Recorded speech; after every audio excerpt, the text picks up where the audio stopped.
Hallo aan al die klein oortjies en ook die groot oortjies wat saam luister. En welkom by Storytyd saam met Juffrou Blanche. Dit is so lekker om hierdie Dinsdag aand weer hier in julle kamer te kom kuier. En ek besef julle is lekker op vakansie, so ek hoop julle geniet hierdie bonusweekie wat ons persent gekry het. Verlede week het ons mos die storie begin lees van Carla Krullebol. Nou ek weet nie of julle almal kan onthou nie, maar Carla wou mos nie haar hare was of kam nie. En toe, een dag, te sien sy mos in die spieël, daar kruip ietsie weg. En dit was die Harla Boerla. En hy was mos besig om 'n baie lekker partytjie te reël. So vandag gaan ons bietjie verder, want hy het gedink hy het die perfekte plek gekry vir die partytjie van die jaar. Onthou julle, hierdie storieetjie se woordjies rym mos. So kyk bietjie of jy al die rymwoordjies kan hoor. Carla vra, die partytjie van die jaar, wie gaan partytjie hou en waar? Harla Boerla, is jy laf? Klim dadelik van my kop af. Dis te laat, lag Harla Boerla, want die gaste is al hier. Hulle kom van oral om nuwe jaar te vier. In die spieël sien Carla nou, wat hy sê is alles waar. Al die boerlas is aan het kuier op die Boerla nuwe jaar. Daar's versierings en ballonne en skandalig baie kos. Daar's vreeslik baie koeke en ook 'n reuse druiwetros. Op die golwe van haar hare sit 'n simfonieorkes. Daar's nie net een dirigent nie, maar 'n half dosyn. Dis 6, vir die wat nie weet wat 'n half dosyn is nie. Al die baie dirigente is mos hopeloos te veel. Die musikante is verward oor watter wysie hulle moet speel. Dirigentjie nommer 1 lig sy stokkie vir 'n wals, maar die fluite en viole, ag die hele spul speel vals. Dirigentjie nommer 2 stamp die eerste dat hy trek. Kom ons speel 'n polka, 'n wals is te gevrek.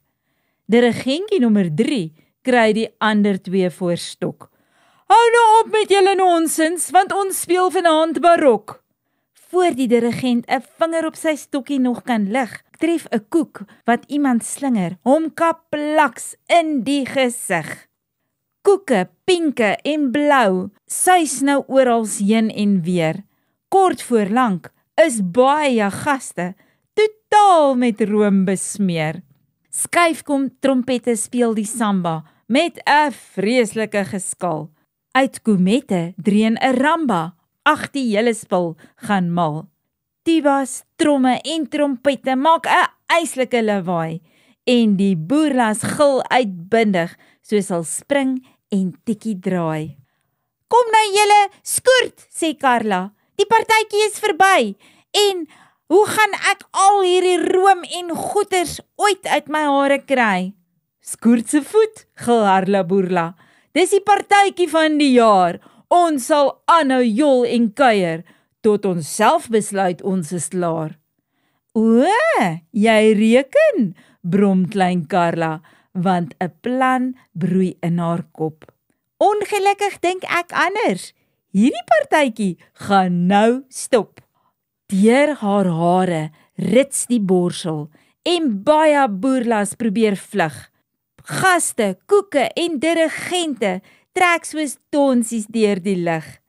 Maar 'n klompie bly nog agter, styf soos neute, klou hulle vas. Hulle kuier voort verbete. Sy sal hulle maar moet uitwas. Bietjie later in die water van 'n lekker warm bad, skrob klein Carla haar vuil hare, dat jy net shampoo en boerlas sien spat. Sy hou op. Verbeel sy haar? Hoor sy 'n viool se snaar? Ja, so waar, uit haar bossiekop klink 'n vastrap wysie op. Meer shampoo gooi Carla op, en sy vryf en spoel en skrob. Berge skuim lig haar op en stoot haar oor die bad se rand.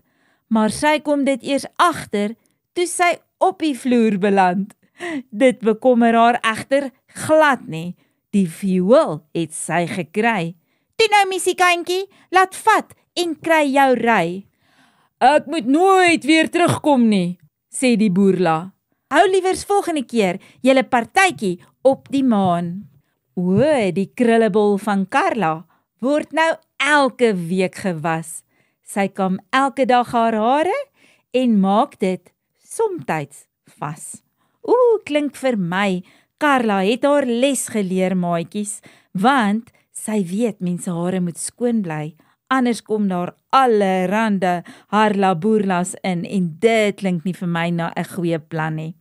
Ek hoop julle het hierdie storie baie geniet en ek hoop julle is nou gereed om tuintjies te borsel, in die bed te klim en lekker te slaap.